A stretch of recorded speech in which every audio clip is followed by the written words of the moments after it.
live on YouTube and intro time. Hey everybody, welcome to Almost an Agreement. I screwed that up, so hold on a second.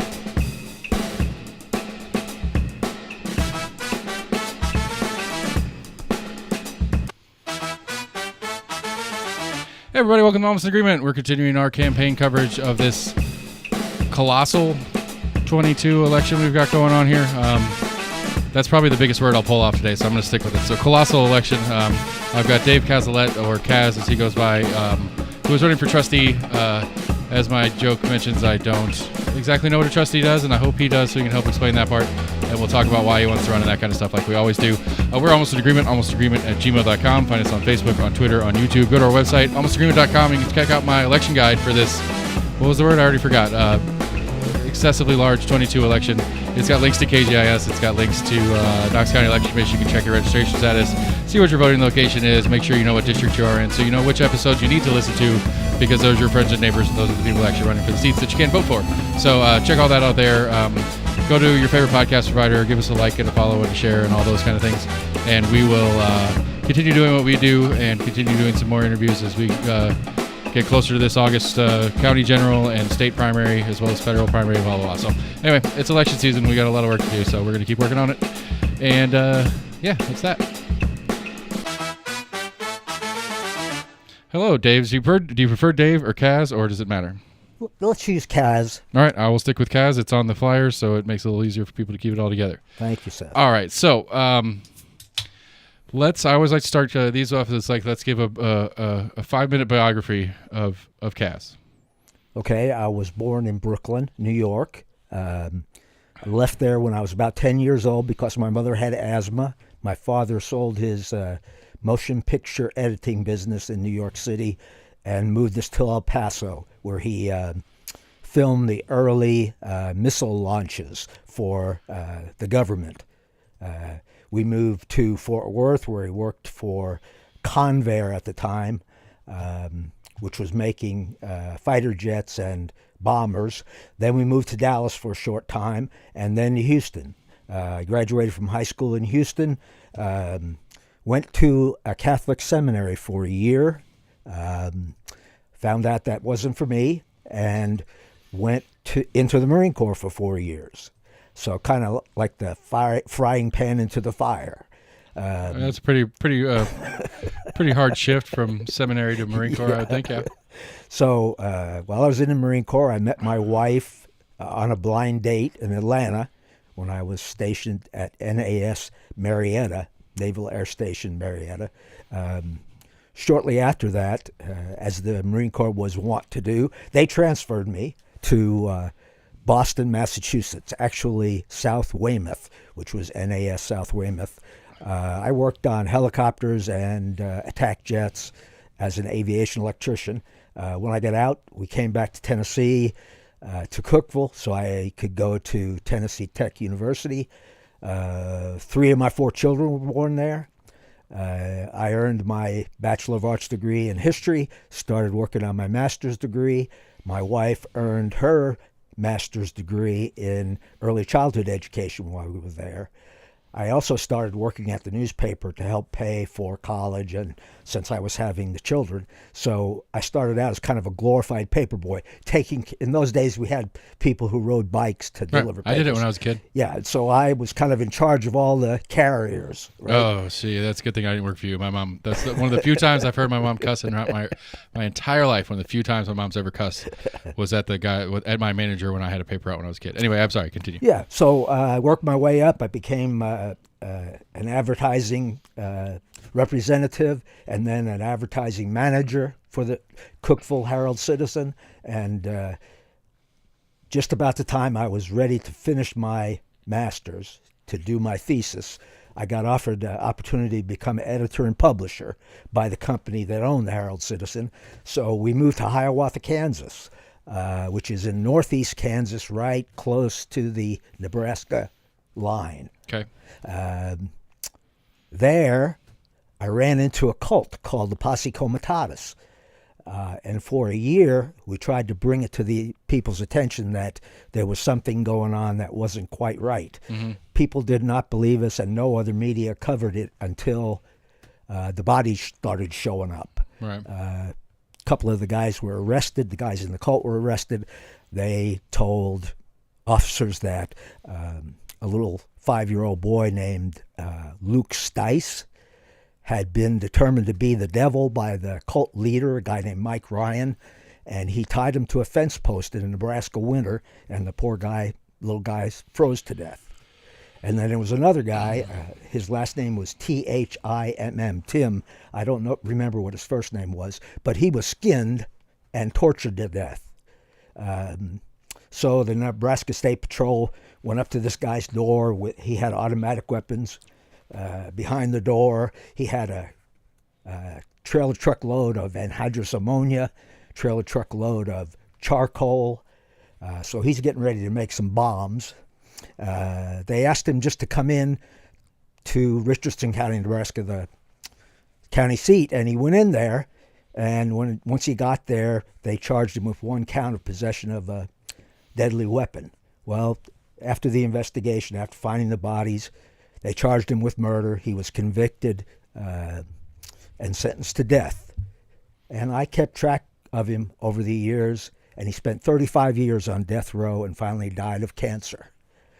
When was that? Oh, that was several years ago, maybe around 2002 or so.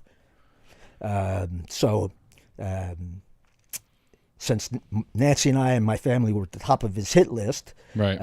According to a writer named Rod Colvin, who wrote a book about it called Evil Harvest, that we were in danger. And if I was any good at like actual like high tech, or not high tech, but like, you know, some of the real criminal podcasts that are out there, I think we got a whole series we could probably put together with this one. It was a very interesting situation. So I was there for 5 years, and just about the time all that wrapped up, I got an offer to come back to Tennessee to run the Sweetwater Monroe County Advocate. And we were all ready to do that at that point. I can see why, yeah. When we left, going towards St. Joseph, Missouri, there was this wonderful rainbow that we were driving right through. It was like God was saying, okay, you took care of it now. You can go back home. So I was there for 5 years. I really liked Sweetwater. The owner of that newspaper promised to sell me a part of it, which is the key to making any money in the newspaper business. But after about 5 years, he did not do it and was not going to do it. So a friend of mine named Joe Albright, who was in Cookville, the guy I worked for originally, offered me the editor and publisher job at the Russell County Times-Journal in Russell County, Kentucky. And I took it for 15% of the newspaper. There, the county government was rather corrupt.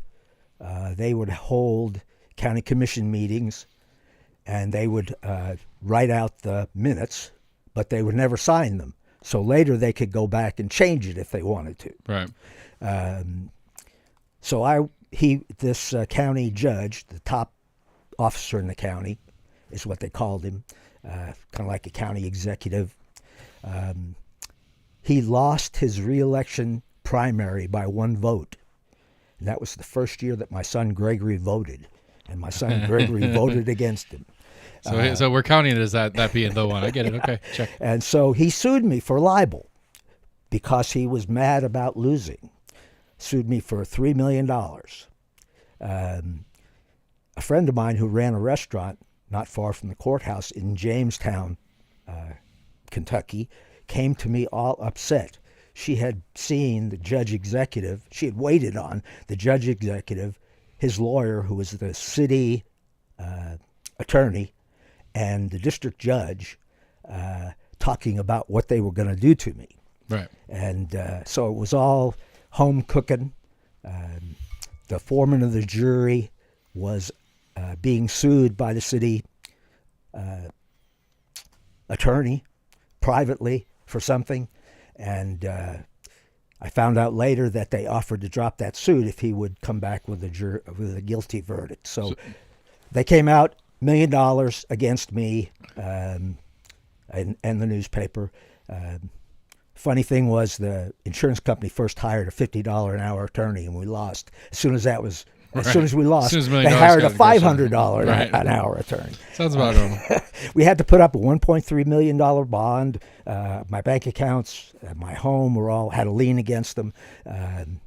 So we appealed it to the Court of Appeals in Kentucky. And a 3-judge panel said, if this was the law, Bill Clinton would own Rush Limbaugh. And so they reversed the verdict. That gives us a timestamp if anybody was trying to figure out where in time we were. It was an editorial. It was an opinion. Right. And there wasn't anything about it that injured him except pointing out that he was trying to increase taxes. So they thought they were rich. So they appealed to the Kentucky Supreme Court. They lost again. They went on to the U.S. Supreme Court, and they lost again. But all of that took 7 years. Right. And tens of thousands of dollars in fees. Yes. And so I was burned out. It was making me sick. So I had to get out of the newspaper business at that point. So you jumped into politics? No, I went to Somerset Community College as a business. A friend of mine that I knew from Sweetwater was the president of Somerset Community College. He offered me a job as business and community development director, which was setting up training, could be simple math, could be reading for industry employees. It could be a special type of welding that they would do. Right. And so I did that for a while, and then the president asked me to be the PR director. And that was probably the best job I ever had because I could only write good things about people. Right. You know, the things that... I mean, you could write bad things, but it's not really a good PR move. Yeah, that's not the PR guys. Yeah. So then another president came in, and they asked me to write grants, and that's how I got started writing grants. In 2012, my wife retired as a school teacher in Somerset, and we moved back to Knoxville at that point. And Pellissippi State hired me as a grant director, grant development director or something. During that 5 years that I was there, I got about $30 million worth of grants, about $5 million a year, which was very, very good. In 2017, I got crossways with a new boss. I had written a story about a donor to the college who had gotten a statewide award. I had written it a week ahead of when the actual event occurred. Right. And it wasn't approved by the PR department by the time it actually happened. So I sent it out without permission to the Knoxville News Sentinel and the Maryville newspaper. And so my boss fired me. But I just couldn't let myself turn a news story into a history story. So... whatever it was, you felt the need to get it out. Okay. I did. And that puts us at 2017, 2018. Right. So I've been retired since 2017. Okay. All right. So then let's go into why the trustee seat and why now? I've been very unhappy with the way the Tennessee legislature has been going. They seem to be taking away people's freedom. They're going to a very, very even extremist right-wing attitude toward the law. And that makes me mad. And I think we have the same thing in county government with Mayor Glenn Jacobs donating to Oath Keepers, which are the guys that attacked the Capitol on January the 6th. So this is the first time I've had a chance to run for office because as a newspaper man, I felt like it would be unethical to be in office and also report on it. Okay, but so I hear the why now, but the why trustee? Why not a commission seat or why not run against Glenn for the mayor? Well, there's already a good candidate for mayor, so that was already decided. I'm working on Debbie. I haven't got her scheduled yet, but I've been back and forth trying to get her scheduled. Yeah, she's a good lady. I'm excited to meet her. It'll be the highest local office I've had on the show so far. But anyway, but again, why the trustee's office specifically? So I don't have to go to Nashville on this office, and other people had already taken the local jobs except for the trustee's office, and I felt like I was qualified from my experience as a administrator and an executive at the newspapers. I had about 30 or 40 employees at each of those newspapers, Right. which is exactly what the trustee's office has. And as you can tell from my stories, I am very hard to compromise. I don't compromise with people who are doing wrong. Okay, so here's one of my issues. So, and this is not a particular to you issue at all. We've had a few spats on Facebook, but we'll talk about that here in a little bit. Okay. I don't know what a trustee does. Like Okay. I've pulled it up. Like I started working on this, and I'm still working on trying to fill in all the gaps. But like as far as what the research I've gotten to do so far, where do I have it in here? Don't I have it can in tell here you yet. if you want to. Yeah, I do. But because like I understand, like it's essentially it's the chief tax collector. He's in charge of getting of whatever the assessor's office is plus tax rate, getting all that math figured out, sending out all the letters, making sure we can collect all those taxes. There's something along the lines of if there's surplus funds, what are we doing with surplus funds? Whether it's an investment over here, That's or one of over my there, big issues. in what we're doing with those surplus funds. But other than that, because again, like one of the issues to me that I think is unclear to voters at large, and I'm getting better at it, but I'm still not great at it, and I've been at it for a couple of years now, is there's a difference between what a office does and what the executive of said office does. Yes. Because like I had Sherry Witt on, she's a county clerk. She doesn't sell license plates. Yes. She administers the people who sell the license plates. Exactly. And so that's one of the things, because I talked to her at length, and her specifically felt to be like it was a justification of her existence because she doesn't do the thing. And it's like, well, no, the administration's important, but when I'm trying to make a decision on who to hire as a voter, I want to know what the job is first. And so if you're administering the staff of 40 or so people, and you need to have some expertise in XYZ because this is what the office works on at large. And so that's one of the things we can start there if you want to help me understand the trustee's office a little better. And then we can start about how you feel about how you're qualified for it. Well, the county commission passes a budget, right? Mm-hmm. And this year it's about $800 million, more or less. So the trustee's office takes in the property taxes, as you said, gets the sales tax from the state, and any fees that come into county offices, and puts them in the bank. And as the different branches of the county need their money, you distribute it to them. Okay. So it's really the county banker. Okay, so it's part of it would be ledger as far as, Parks asks for X, and it's designated in the budget as so, and we release X funds to. Yes. Okay. Because again, these are the things. I don't know these things, and I don't think most people know these things. And I think that's part of the problem when we're trying to make decisions on these things, because it's easy to get swept up in other topics that are fun and exciting to talk about. But it's like, well, that's not part of the job. So, you talked about the grant writing part and why, and where does that come into trustee as far as the grant writing experience goes? Well, that was handling $30 million of federal and state money. Those people were looking over my shoulder to make sure that Pellissippi State spent that money as it was intended, without any waste that might go toward doing something that wasn't in the grant. Right. Because grants generally are very specific about what you're allowed to spend their money on. Well, a friend of mine used to say it's like building castles in the air, but you always leave out the bathrooms.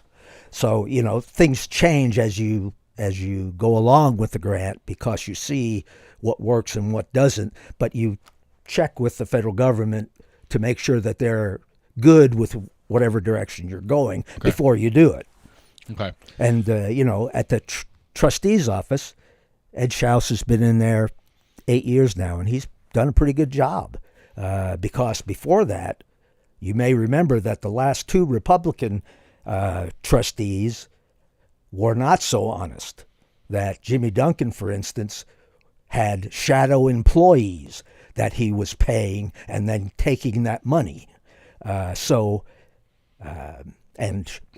My opponent, Justin Biggs, was there during that time. In an interview with WBIR, he said, well, I learned what not to do. Well, did he not know it was bad to set up phony employees and pay them before that?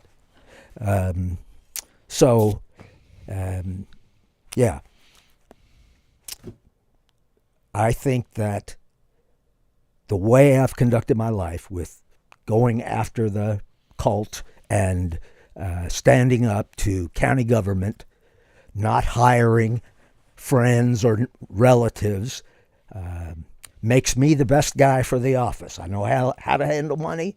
I know how to manage people, and I'm honest. Okay. Again, okay. I mean, this is a race I struggle with. Like, I 100%. I'm not questioning anything you're trying to say right now. I just don't know. I don't know what the next question needs to be here. I don't know where else to explore and try to and how to understand more. So, if you've got more you want to talk about the office and your plans for the office, because I guess I'll ask it. I'll ask a question this way, and then we'll explore some more randomly. So, like, that investment of funds, of the unused funds, being probably the most discretionary part of the job title, and that's the most important issue to me right now. Okay, so let's go a little further into that. And so, as far as like, what are some things that you've seen done that have been good, maybe by Schaus currently, or back in the Duncan era when they weren't so great, or maybe even Duncan did some good things that you liked or didn't like or whatever. Because I don't think I quite understand like where, because like one of the things to me, as I'm understanding, especially when I've been talking to the school board side of how that whole team's budget works, is that generally speaking, so we're in end of June right now. So the May collection just went in the beginning of this week for state sales tax, and that will get distributed back to the locals and the subsets of them in mid-July. Mm-hmm. And so part of it's a shell game of you're always a month or two behind. Right. You know what's coming. You know how much money's coming in, but you're always a month or two behind before you actually get access to it. And I absolutely can understand the cash handling of trying to make sure you don't overspend now, even though you know it's coming. Right. Or is that part of the plan? Is that you put is that part of the thing that the trustee's office would do, is to put like not a rainy day fund per se, but like a cash advance account over here, so that when a department needs something before the July money hits or something like that, you can pull. Well, you can't go over whatever the county commission set a department's budget at any time without the county commission approving a change in that budget. Right. But just for the timing's sake, I guess what I was trying to figure out. I met with Ed Schaus. I called him. I wanted him to do a show just to explain the office to me, and so I haven't got. So he's busy, I guess. He told me that on any day there's about $200 million of Knox County money sitting in banks locally, and it's earning 0.65% interest, less than 1%, and that's fine. Well, that was fine. I mean, I would like to have a better return than that on any of my investments too, but savings right now sucks. Right now, the federal government is paying 3.3% interest on federal bonds.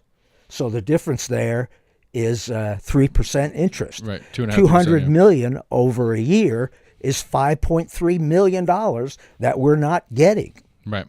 And over 4 years, it's $20 million. That could go to county projects. It could go to education. It could go to whatever the county commission wanted to put it on, roads, pay increases, but we're not getting it. And on the WBIR interview, Mr. Biggs said he was fine with that. He wanted to stay with the 0.65. I don't understand that. I mean, I'm not a big fan of the Fed, so I'm not opposed to not going into the Fed, but I acknowledge that there are certainly other options than a 0.65% return on stuff. Because I'm trying to think back, because it's been a hot minute since I had Biggs on as a commissioner, and I can't remember if it was him. It was one of the commissioners I was talking to about it when we were talking about some of the COVID funds that was moving around, and whether or not, when the county received those, whether we could shove that somewhere and then work off interest instead of actually using the loan itself, because of the grant rules and stuff like that. And I thought that was an interesting take. And again, I don't remember if that was Biggs or not, because it's been a year or so ago. But I do think that's an interesting, the way to use, or the way to maximize saved money is an interesting option for county income that I don't think a lot of people consider as a thing we can do if we could figure out how to function the budget without and keeping said savings. Because at the same time, it's like, well, what'd you say, $200 million? I said that Schaus said Okay. there was $200 million So sitting why- idle in banks. But see, that's what's weird to me is then why are we turning around and borrowing? We're going to issue bonds for this stadium project when we have cash on hand. Like, where's the value in that lending process? Well, it's not. The money is committed to the county budget. It's just that the It's county not- departments haven't asked for it yet. Okay. I see what you're saying. All right, so it's not. Yeah, it can't be used, but it could be put in like in portions to 1-year federal bonds, which are the safest investment you can make, so that it's staggered, and you still have enough money to fund the departments, but you're getting a higher interest. Right, you're pulling last year's money out today Yeah. because you got it in cycle. Right. Okay, I see what you're saying. These are fun games. This is stuff that I'm interested in personally, so I get it. But I get it. Like, I don't know. I would wager that if we went and knocked on the doors and wandered around my neighborhood here and talked to my neighbors, they'd be like, I don't know. Yeah. I don't know what we're That's doing. right. And it's like, well, we're electing people to this office. It matters. I mean, it truly matters that we have some idea what we're doing or what we're asking you to do in order for us to make a decision on who we think's best to do it. Well, let me talk about Democrats and Republicans. This office does not make policy. Right. So it really doesn't matter whether it's a Republican or a Democrat, because you're not going to have an effect on local politics or state politics. Your job is just to take care of the money. Right. Because that's one of my assumptions with it too, and this is another one of those things I'm trying to figure out in my job description sheet is, I feel like this office, I feel like the clerk's office as well is one of those that is a very narrow, well-defined job from the state. It's not a county rule. It's not a county charter or commission gets to change things around. This is stuff coming out of the state house and the governor's office that's saying this is the trustees' window. Right. This is what they're allowed to do. And again, as I've understood it so far, the only real discretionary thing is you hire and fire at will. Hopefully they're real people. That would make a difference for the most part, is that you're hiring actual existing human beings. One would hope so. Right. That I would think that would be the standard rule when you hire. It's got to be a live human being. Yes. But the really only functional, discretional thing that you could do is the way we're moving the money. Is there anything else I'm missing as far as the bulk of the job? I mean, obviously it's a lot of accounting, a lot of bookkeeping, you know, and that's what 40 staffers are doing. They're writing down in ledgers and using their QuickBooks or whatever software the county has. Well, as you said, it's really an administrative job, that there are people in the office who are expert on taking care of the money, on the register and all of that stuff. In fact, Mr. Schaus told me that the office runs itself. So it's just a matter of having the right employees, good employees, and managing the money to get the most benefit for the citizens, for the taxpayers. Right.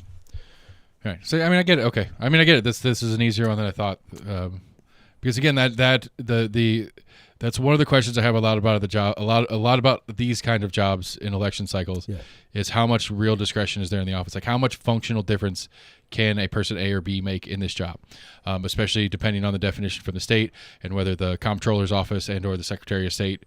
I mean, I'm sure that there is. I would assume that there is some specific oversight from the state that goes on in this office. Especially post things like have happened in the past, and as at least theoretically things are getting a little bit more on the up and up, but I still think there's a big mess. But okay, so then how does that work? I mean, this is, I guess this to me is where the partisanship actually does apply when you're as a vocal Democrat that you are. In a well-defined office that the Secretary of State, who is an elected Republican, we'll see what happens. He has this whole DUI thing going on, but how much do you think that would be an effect on how on the way you're treated from the state level, being of the partisanship problems? I have no idea what the Secretary of State might do, but he has obligations to treat Knox County like every other county, according to the law. So I wouldn't expect to have any retribution on the office. I don't see how he could. I mean, I guess the question would be: is there, with that small window of discretion that you would have in the office, would there be an ability to try to argue that you're misusing funds? I don't know. That's the only thing that could make sense to me. If you're going to play the party, I was sued for $3 million for nothing. And so I wouldn't be surprised if something like that happened, but I'm going to fight it. But you're in Knox County, and we have this weird elected law director office thing, and you're going to have to deal with them as your lawyers. Yes. And that's going to be a Republican too, probably, or at least it is right now. The most important thing would be to make sure that the books have been audited and are correct. Right. And then you have no problem.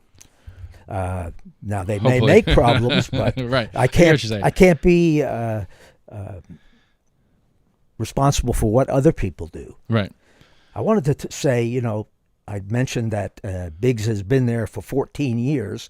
He has an office in the basement, away from the trustee's office, and he's like supervises 2 people after 14 years. That's not much of a he's busy with his commission advertising job. for.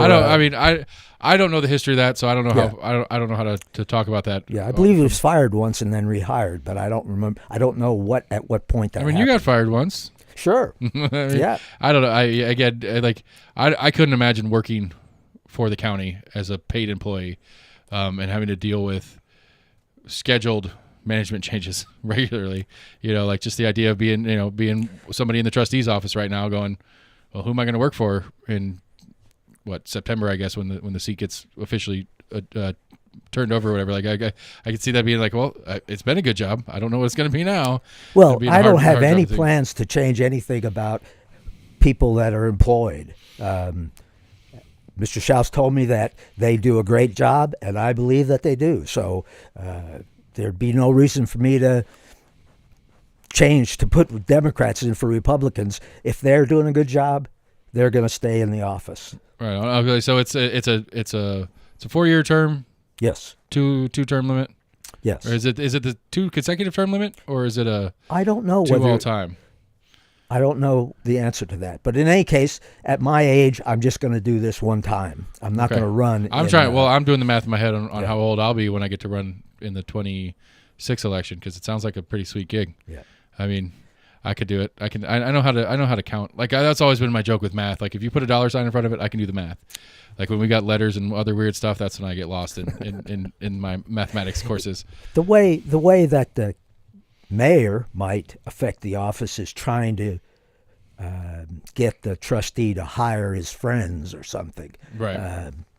Of course, I would be opposed to doing anything like that. If they do, if they're good people and you need a job filled and they can fill the hole, that's fine. If they're the best candidate, right, on a very level playing field, then that would be fine. But if they're just being hired to give them a job, that would not be something that I would do. I understand that. That makes sense to me. That seems a little bit wasteful, for lack of a better word. Yeah, that's what we've seen, and before Mr. Schaus, that's what we were seeing. Well, this is one of the other kind of issues for me, and I just don't like. I say I can understand math when it has dollar signs in front of it. When I get into budgets for countywide budget, county, which is a fairly small budget comparatively, as you see the different governmental body budgets, at least, there's a lot going on, and it's hard to keep up. And so I don't. Again, it's like this is one of those things where. For me, one of the goals, I think we've done a good job of getting a better understanding of what the trustee does, not just the office, but what the actual trustee does, is I want to know whose fault it is every time, whatever the thing is. I want to figure out those kind of things, and so what's like running through my head currently is I'm trying to figure out, well, are there some of these that will be budget issues that the trustee pushes the funds out because it's in the budget? Or is it the trustee's fault because the trustee's putting money? Like, I'm trying to figure out how I would trace down whether it's a budgetary problem or not. Because this is one of the things that I get lost in the bureaucracy of. There's layers to it, and there's good reason for it, I suppose.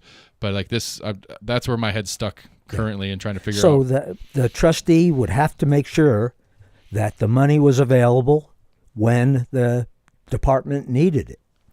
But again, one of the things that confuses me is we were talking about the sales tax rollover, the way you take a May sales tax, collects in June, you get it in July or August. Mm-hmm. Because one of the things I'm concerned with looking forward here, which again I understand this isn't necessarily inside the trustee's office because you can't really do anything about it, but I can't help but see some form of recession coming down the barrel. Yeah. And with the sales tax state the way we are, how does the trustee's office handle that when the budget says in October we're releasing X, Y, and Z to these different departments, but back in, August, September, this recession hits hard and we have a significant dip in sales tax. Like, how do we manage those kinds of situations? Because at some point, I suppose the commission's going to have to step in and adjust budget. Well, that's the only way the budget could be changed, is if the county commission decides to change it. But over the past year, we've seen inflation and kind of business going down a little bit, yet the state has $1 billion surplus. More taxes came in than they expected. Right. Well, some of that's leftovers from where they spent, what was it, the 20? They had a special session in 20 where they adjusted the budget down because they were concerned about the pandemic drop, and then they underwrote the 21 budget for the same reason. And I mean, hell, for all accounts, forget the pandemic, it's some of the best sales years the state of Tennessee's ever had. Do you know that Tennessee, the state of Tennessee, has $700 million in federal money that's designated for poor people and children, and they are not spending it at all. It's been there for 2-3 years. Right. What is that about? I've read it a little bit about some of that stuff. I don't know the specific one that Tennessee's in, but I know there's a number of states that have been reluctant to use it. With my understanding of it, at least, is that there's concerns over adjusted strings. Basically, is that they're concerned that as they start using it, then the rules change on when and where it's allowed and whether I don't know. I get that for the broader picture. If we're going to start talking broader picture stuff, I think we as a nation are so upside down in the priorities of government. Yep. In that, we could go knock on doors, go down the street, and I could get plenty of people who know who Mitch McConnell and Nancy Pelosi and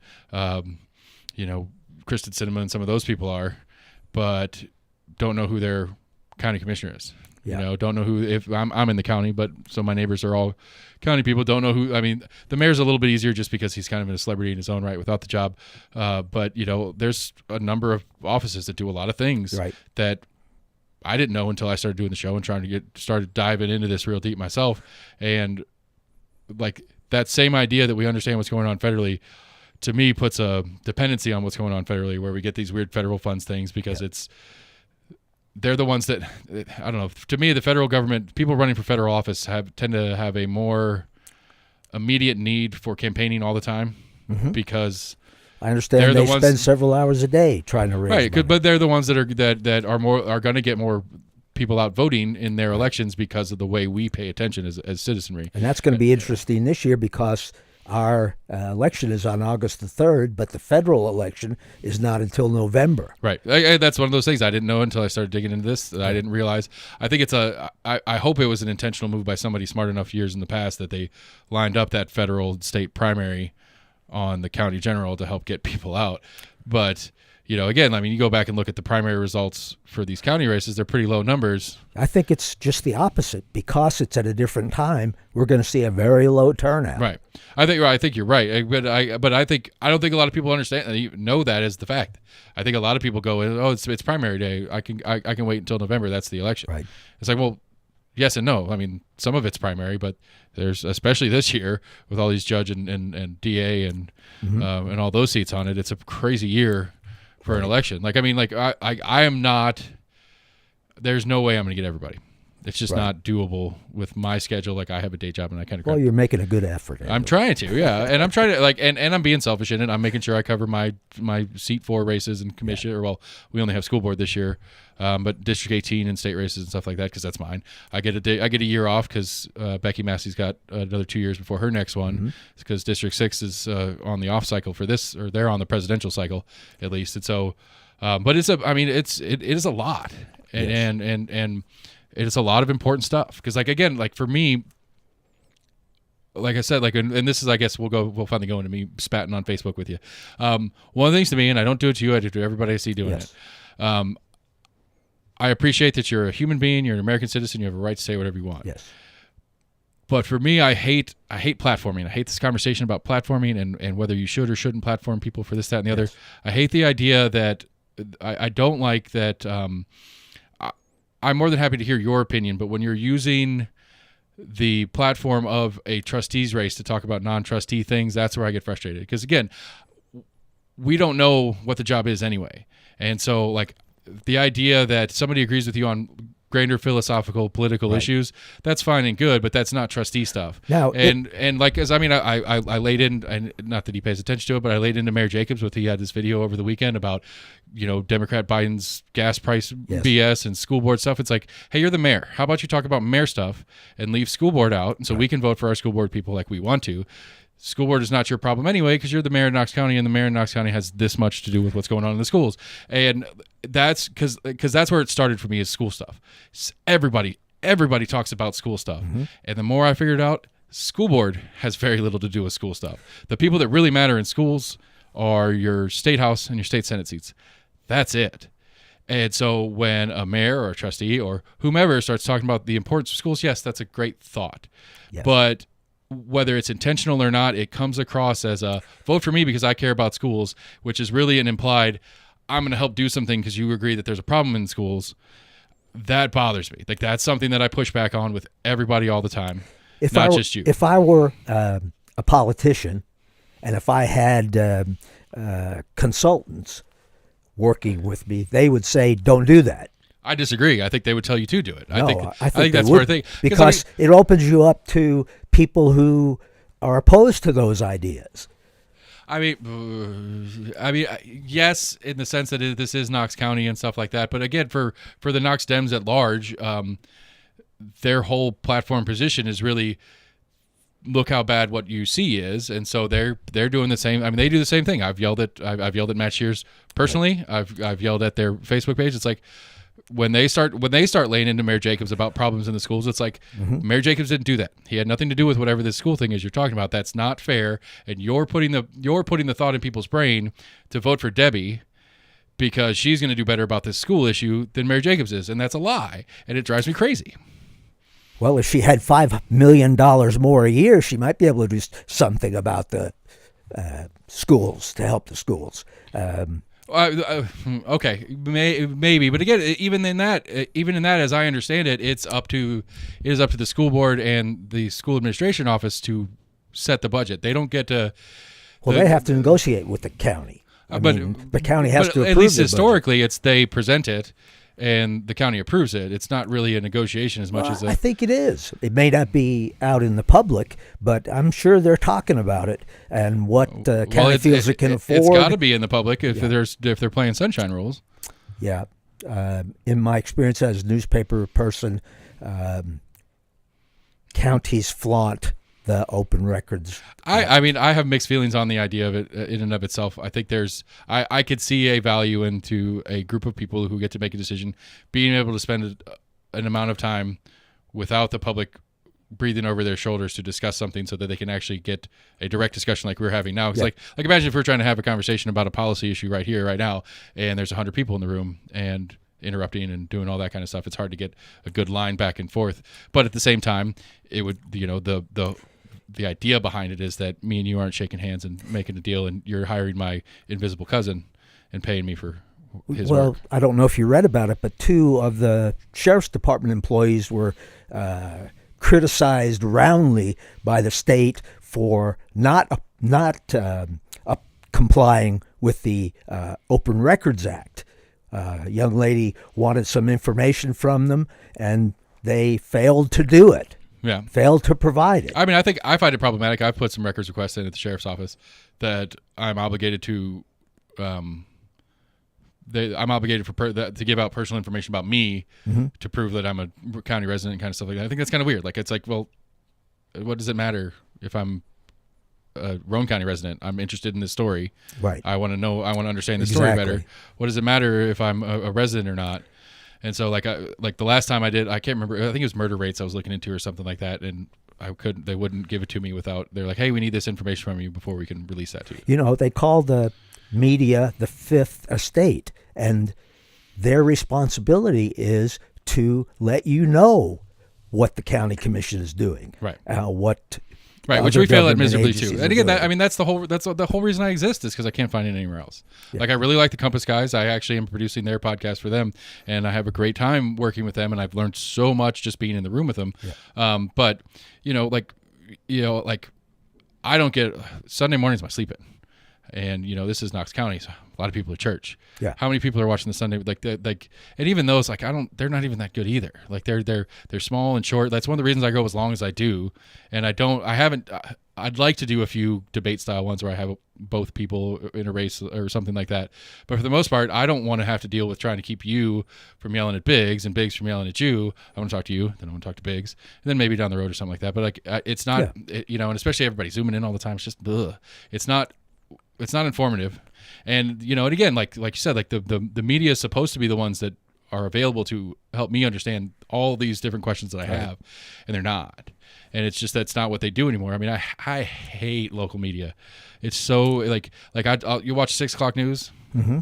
If there's 7 minutes in total that's local, 6 of that is sports and UT activities. So you get 1 minute of some local stories, and they're very light and very top level. You don't get any real insight to anything.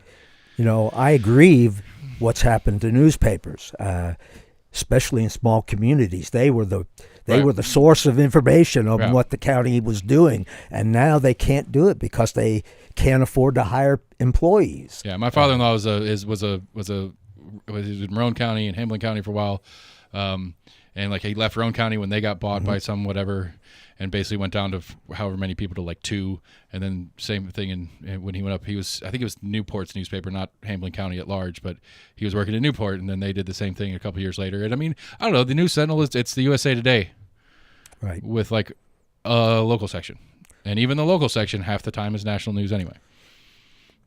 Well, they're claiming that they're going to have more local news, but I don't think putting sports on the front page is more local news. Yeah.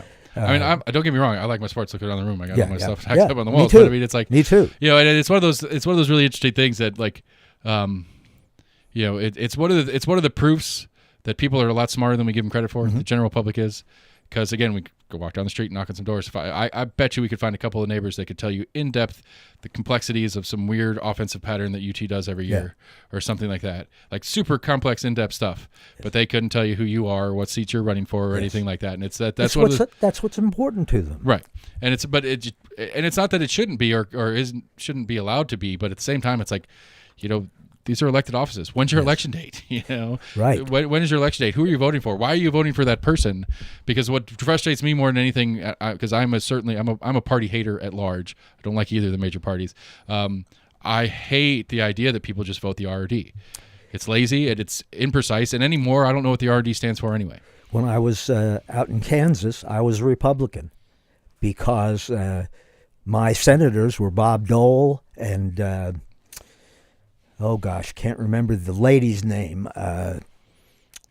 but she was a fine person, and both of them were. When I came back to Sweetwater after being out there in Kansas, I was Bob Dole's county chairman in Monroe County.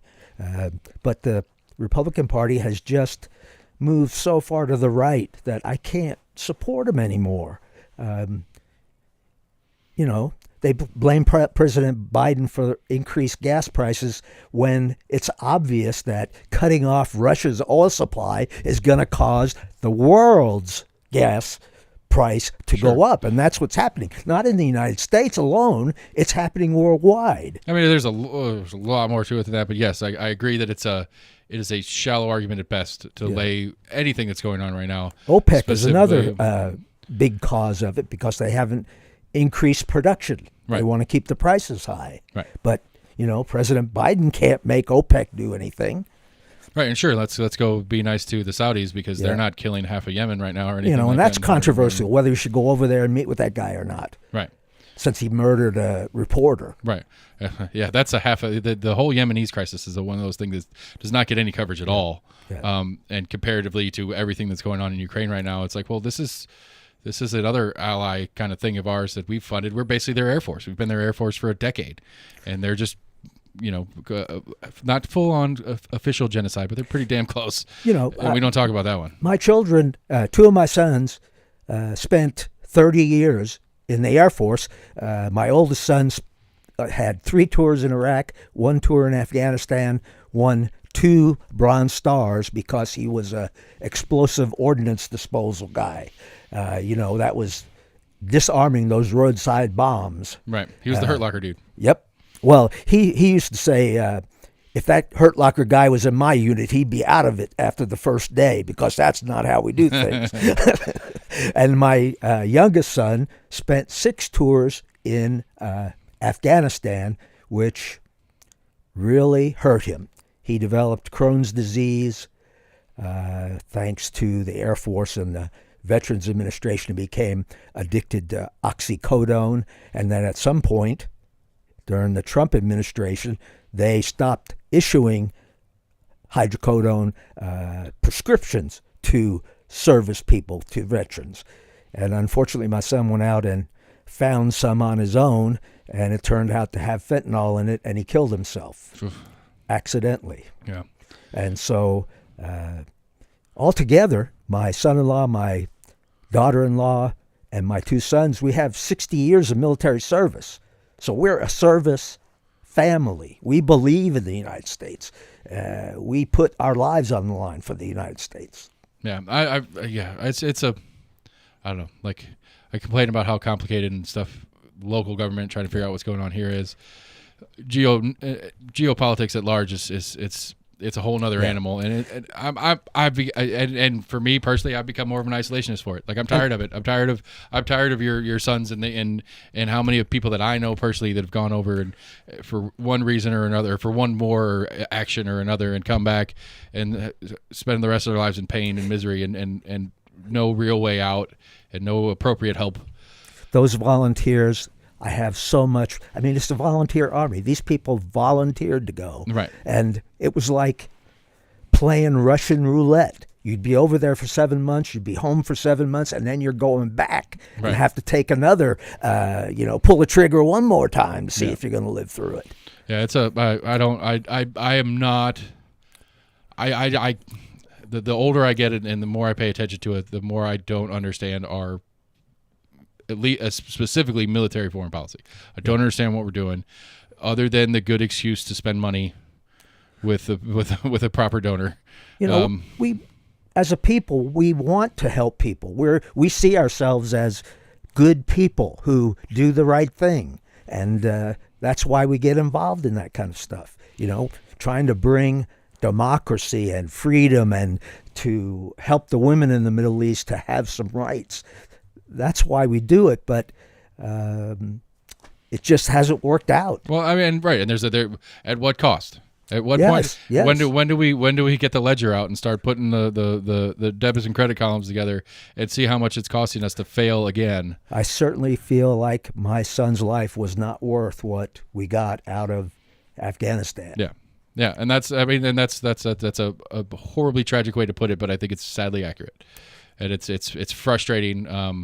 As far as me, as I told you, as far as me putting those kind of things on my trustee website, I just want people to know who I am, and just sticking to dollars and cents is not going to tell them. I agree. I get it. I get it. It's not, and the actual job that goes on in the trustee's office is not very sexy or exciting, and people aren't going to really pay that much attention. But like I said, it's to me, we already have such a poorly educated electorate that to add anything to the mix that isn't on point is going to continue to confuse the poorly educated area, because it's not that they're not smart enough. We've already talked about that part. They're smart enough to figure it out. It's just that they don't want to take the time and they don't want to take the energy, so they're going to take the headline. They're going to take the easy way. Everything they have just to keep a roof over their head and food on the table. Absolutely. And they don't have time to mess with politics. Yeah, I'd like to say it's because of my genius or whatever, but I got lucky. I got lucky in a couple of different things in my life to get me to where I am, where I have the time to do this. Yeah. If it was 5 years ago and where I was professionally and stuff back then, I don't have time for this. Like, I don't have time to do this show. I don't have time to do the other show that we do. I don't have time to dig in and try harder. To pay better attention. And I'm desperate. It shouldn't be me, but I'm desperate for a way that it's more digestible to people to understand and take a little bit of time. That's not, mind-numbingly specific, and understand a little bit more what's happening. Money's, of course, the thing that helps you get elected, and my opponent has like 6 times more money in the bank than I have. Right. So I'm at a disadvantage there. Can I mention my website in case? Yeah, we'll get to anybody that. wanted We'll get to that here in a donate second. So all my interview shows that I'm doing for campaigns, I have a 5 standard question set, and then we'll do a plug set. Okay. And then we'll do the outro. So all right, so 5 standard questions. Question number 1, I think we've already answered it, but we're going to do it in short form. Is this your first time running for office? Yes. 1B is, you've already answered this one too. Will this be the last time you run for office? Yes. Okay. Question 2, what's your favorite place to eat around here? Say it again. What's your favorite place to eat around here? Oh, let me see. I like Aubrey's. Okay. 3 is what's your favorite ice cream? Chocolate chip. Chocolate chip. So mint chocolate chip or just chocolate chip? Just chocolate chip. Okay. It's hard to find. It's like nobody makes it's a it rare anymore. one anymore. Yeah, it's mint chocolate chip or cookie dough. So when I which see it, like I buy it. Fair enough. I like cookie dough personally, so I'm good with it's popular still, so I can get mine. All right, so number 4 is a more actual question. Number 4 is for me as a voter, do you feel like there is value in a partisanship or for the partisanship in this race? Do you feel like the R and the D will help me make a decision on who's better for the job? It should be based on the person in this case. Again, because it's not about policy. The trustee has no effect on whether how much money is collected. We don't have anything to do with tax raising or lowering. We don't have anything to do with gas prices. We are just taking care of the taxpayers' money and making sure it's spent as the budget says. Okay. So it should be whether Cazalet or Biggs is the best and most reliable person. Okay. All right. So number 5 is going to be, since you are running as a Democrat, I always ask, what's your favorite opposing party person? So who's your favorite Republican, which I think you already answered. Well, he's dead now. All right. Well, then fine. Give me a live one. Give me a live Republican that's currently going around, like maybe local, maybe state, whatever, that you feel like's doing good work, has good efforts, and stuff like that. Yeah, I have to think about that a little bit. Nothing comes to mind right off the bat. That's like, and again, like when we set up this 5 standard questions, it was before I really understood the office, because it doesn't really matter. Just like you said for number 4, it shouldn't matter. So what does it matter? Like, I mean, you theoretically, it doesn't matter if you hate all Republicans because it doesn't change the job. Okay, go ahead. Cheney, she's standing up for what she believes in, and even though it may cost her the election, she's willing to do that for the benefit of the country. Even though I disagree with her on many policy issues, I admire her for her courage. Okay. All right. So I had an additional one that's not part of the standard 5 that I thought of while we were talking just now is Schaus does his, what is it, weekly or monthly kind of update? Actually, he stopped doing that a lot about January, and I don't know why. And I would want the trustee's office to be the most transparent office in the county. Okay. Would that be something you'd want to do? Yes. Bring it back in? Okay. All right, so that's that. So give me the plugs website, Facebook page. If you go follow him on Facebook, because then when you follow him on Facebook, you'll get to hear me pitch and fits at him about things he's talking about that's unimportant. Yeah, you'd want to see that argument. Right. You need. I mean, technically, if you follow the Almost Agreement page, you've seen me comment on him anyway. So it's www.cas4trustee.com. Number 4 or spelled out? Spelled out. FOR. Uh-huh. I'm putting it in because I'm going to add it to the show notes and stuff. That's later. my web page, and it's also how you find the Facebook page and the Twitter. All right, cool. All right, so that's that. All right, plugs, anything? All right, so that's all I got. Is there anything else you want to do before we call it a show? I wanted to tell you, in the primary, there was a guy named Richard Jacobs running against Mr. Biggs. Mm-hmm. He'd been in Knox County for 4 years, coming back from overseas after a long time, and he got 12,000 votes compared to Mr. Biggs' 15,000 votes. Well, that surprised me. There were a lot of people who didn't vote for Biggs, and I hope that some of those people will consider coming over and voting for me. I mean, I think it's interesting. I absolutely 100% believe that there was a lot of crossover vote in that primary, and I would assume that a good chunk of that 12,000 was crossover vote, which, if that's crossover vote, they're D people voting in our primary, which if they're D people, they'll probably vote for you anyway. I mean, that would be my assumption.